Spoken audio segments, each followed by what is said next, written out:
going on, guys? Welcome back to the channel. Today I'm actually kind of reluctant to make this video, but I'm gonna do an oil change on my Saab 9.3, and it's 2.8 turbo. And you know, I was thinking it would probably be silly to make a video about this, but there's actually been several people on the forums that have asked about this, and I looked online just for the heck of it, and I couldn't find any videos about the 2.8. There's really not much out there for the 2.8. So I'm going to go ahead and put this together and go through a couple little things that I've heard that people had issues with, and hopefully you guys will find this helpful. So here's my car. So 2006 9.3 Aero wagon, sport-combi, whatever you want to call it. I heard over in Switzerland and other places they call it a sport-combi. That's how they refer to a wagon. Here in the US we just call them a wagon or a sport wagon. So, you know, but this is my daily driver, and I absolutely love this car. I've got a couple other videos on it. Most recently I had repaired a broken cooler line down here. I think it's the feed for the turbo, and I think the return comes up here to the reservoir. Either way, the bottom coolant hose was split and it was leaking. So I've got a whole video about fixing that. So if you guys want to check that out, feel free. This video will be in a playlist. All the 2.8 Saab 9.3 videos will be in a playlist. So for the most part, to give you an overview, this thing, you know, it pretty much looks stock, but it's got some stuff done to it. You know, I've got this I'm not sure how to pronounce it. It's like Filarino or something. It's some kind of Italian sort of name intake.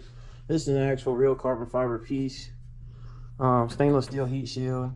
You know, not that's really a big deal, but you know, it lets all the turbo noises out. You know, so you can hear it, you know, whistling and, you know, and all that good stuff. So got that going on. Got an upgraded turbo, and of course I tuned it. I mentioned that before. So I've worked on the tune a lot. I've got, you know, a few little things done to it. It's not a lot, but this car doesn't need a lot. I mean, this car is just, it's just a fun car, you know.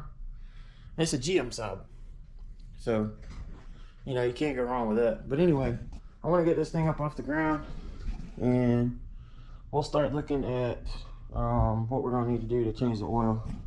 I'll go over that stuff with you in just a minute. Alright, for those that don't know, this is actually your oil filter housing, and it's actually your oil cooler as well.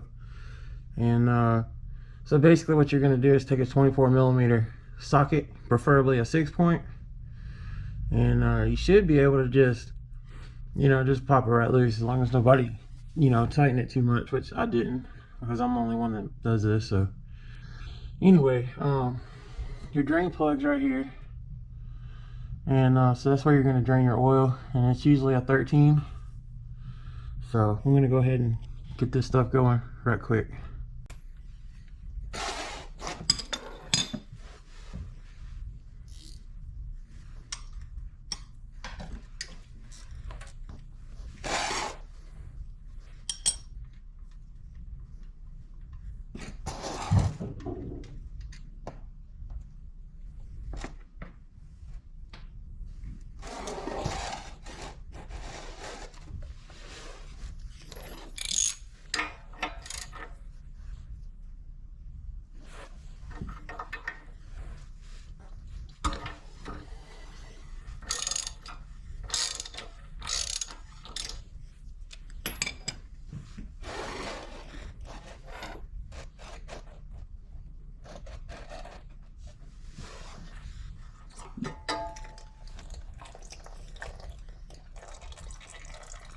Alright, so if you move fast enough when you pull that oil filter cap down, you won't get anything on you. If you kind of move slow, you're in trouble. So once you release the threads, you want to just quickly pull that thing out and just kind of tilt it to the side in one swift motion. And once you get it down, like I said, you won't really get messy. Alright, so the next thing we're going to do is take our finger stabber 500 and remove the old O-ring. And then I'm gonna take some cleaner and just go ahead and clean this thing off, get it all cleaned up.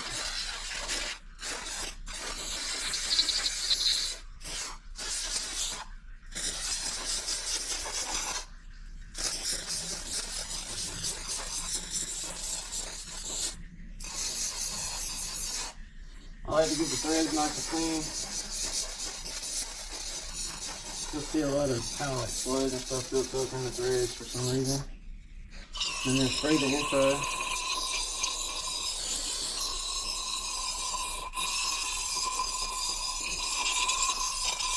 These things can get pretty dirty.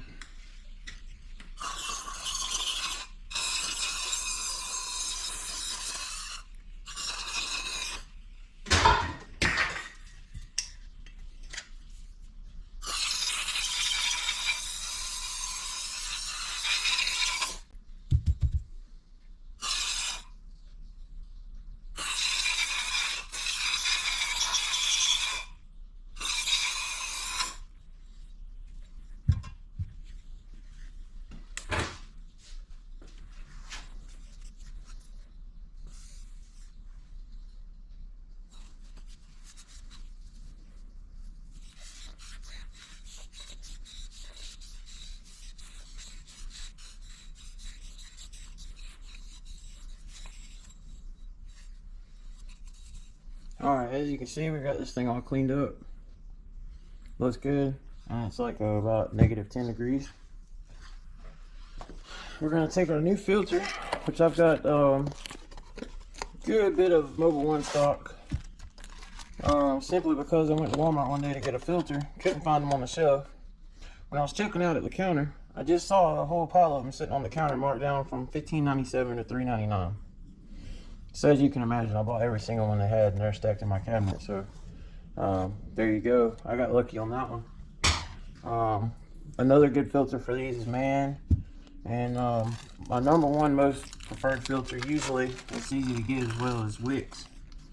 But Mobil 1 is a good brand, and for the deal that I got, you know, can't turn that down. So so we're going to carefully place our new O-ring on this thing that actually now has frost on it. Wasn't expecting that. But you're going to work the O-ring on there. And it's a good idea to also very carefully get your tool up under that O-ring and just kind of run it around a couple of times just to make sure that the O-ring doesn't have a twist in it. And once you do that, you know that thing's seated good. I mean, this thing literally has frost on it. Ooh, I shouldn't have sprayed it so much, I guess. So anyway, this filter is the same on both ends, and there's no indication as to, you know, which side it should be installed. So I just always put the, you know, letters facing up. But this thing is gonna kind of pop right in there, and that's pretty much it. The next thing I am gonna do is I'm gonna take some oil. In this case, just a little bit of ATF. And I'm gonna rub on the O-ring. Now I know there's some oil down in the housing, but I like to, you know, just make sure, you know, that this O-ring's lubricated well. And the other thing I'm going to do, because this is aluminum, I'm going to take a little bit of anti-seize and I'm going to put it on this lower lip right here, and that's where it tightens down onto the housing. And that'll kind of help keep it from getting any corrosion or sticking or anything like that. It'll help. So, there we go. Alright, we're back under the car. I'm going to clean this housing out a little bit because there's some sludge in the fridge. And, you know, this is basically like, if you compared it to a regular oil filter, you know, you're basically changing the cartridge out. And, you know, so if you could imagine the inside of an oil filter would be pretty dirty.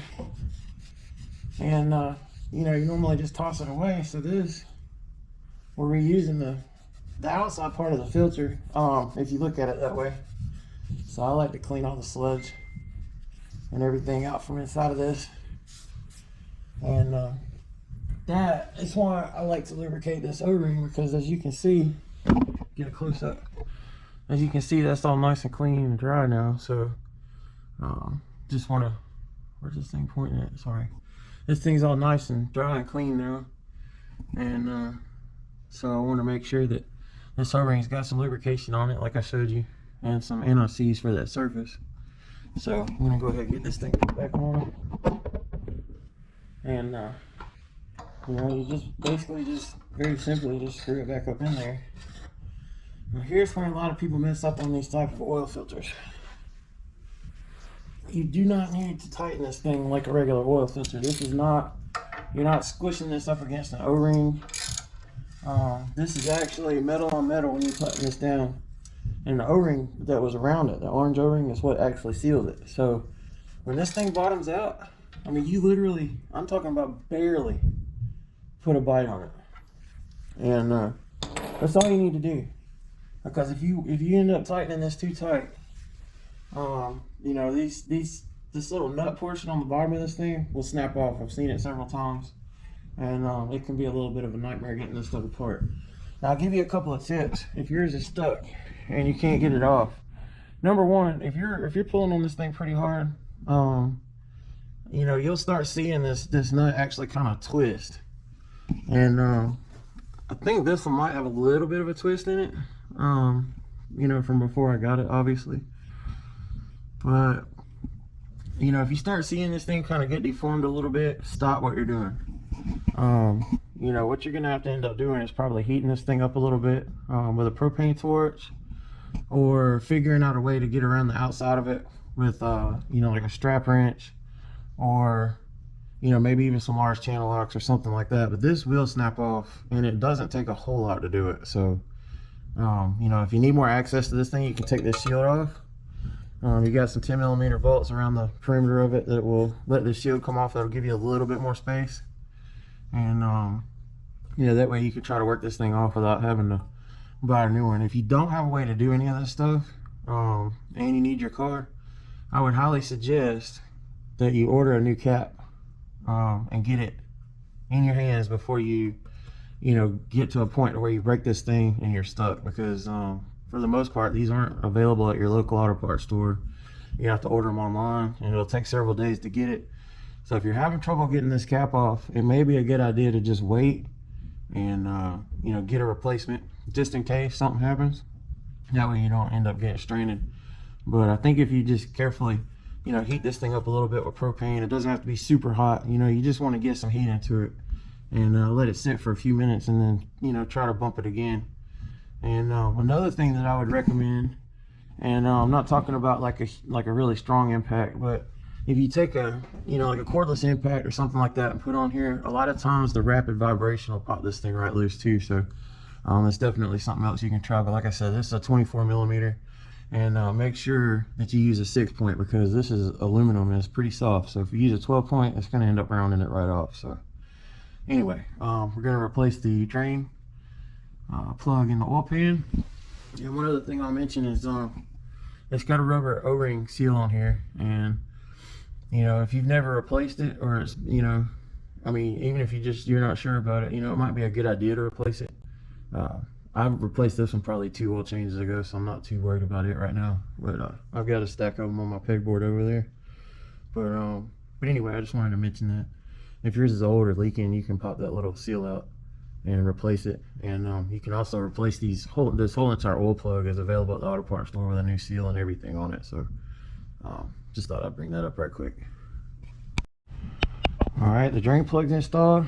Now what I like to do when I get done is I'll take some cleaner and make sure that I spray all the oil, you know, that may have spilled around, and get everything cleaned off, because I like to keep the plug looking nice and clean underneath. So I'm just trying to make sure that everything kind of stays that way. This is optional, but I mean, you can see all that oil and stuff coming out of that shield. So I'll come back through and wipe this thing down. Make sure everything's clean. And yeah, that looks pretty good. Once it dries, it'll all just kind of look like we've never been here. Alright guys, here we are inside the car, and what I've done is I've already filled the oil up to capacity. It holds 6 quarts, and I usually actually like to run 6.5 myself, but it calls for 6. And so once you start the engine, and let it idle for a couple minutes, turn it off, check the level again, just to make sure it's full. But so now here's the funny part. On these particular cars, and like I said, this is a 2006. I know 2007 and up are a little bit different, but I think this is going to apply. On the 2006 model Aero, there is not really a way to reset the oil life monitor, or is there? Generally, if you take it to a dealership, before it tells you that you need an oil change, you have to have a tech too, basically, to reset it. So you have to hook up to the computer, reset it.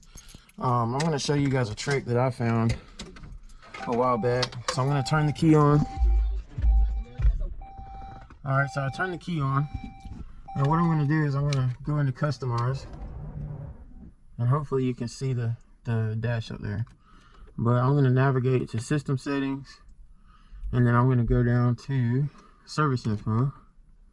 And hit service data, and you're going to see that it's showing that my oil quality is at 44%, which I don't drive that way, so the timing on this thing is not extremely accurate for me. But you can see there's no option to reset it. It has to be down to, I believe, 20% for you to have the option to reset it on the dash. So what we're going to do is we're going to hit OK. We're going to hit the clear button, back out. And we're going to go down here to system settings again. And then go to clock. And we're going to hit set clock. And we're going to go to manual. And we're going to leave the time on. We're going to change the gear to, like, I don't know, whatever, 2039 it jumped up to. And now you'll see when we go back to system. Hang on here. This thing's kind of jumpy for some reason. System settings, service info, and then now we've got some options here, and you see it says reset service. Okay, so you're gonna hit that. Are you sure? Yes.